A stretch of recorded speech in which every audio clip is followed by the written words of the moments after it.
وہ رات مکہ کی سب سے خوفناک رات تھی۔ قریش کے جوان تلواریں لیے نبی اکرم صلی اللہ علیہ وسلم کے گھر کے باہر گھات لگائے بیٹھے تھے، لیکن اللہ کا فیصلہ کچھ اور تھا۔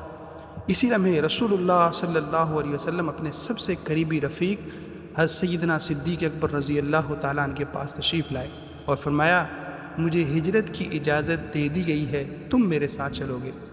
یہ اعلان اسلام کی تاریخ کا ایسا موڑ تھا جس نے دنیا بدل دی۔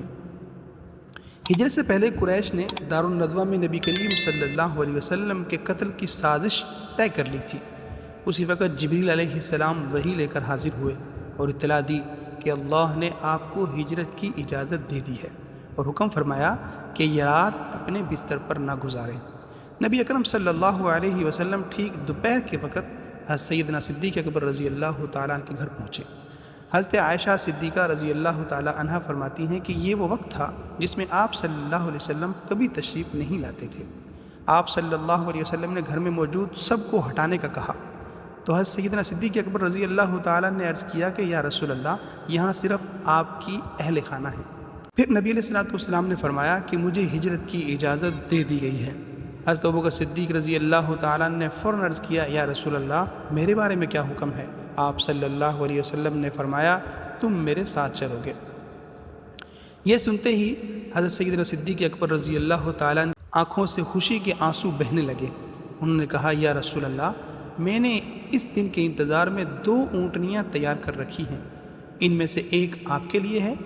نبی اکرم صلی اللہ علیہ وسلم نے جواب دیا، قیمت کے ساتھ۔ یہ آپ صلی اللہ علیہ وسلم کی سنت تھی کہ بغیر قیمت کسی کا احسان نہ لیں۔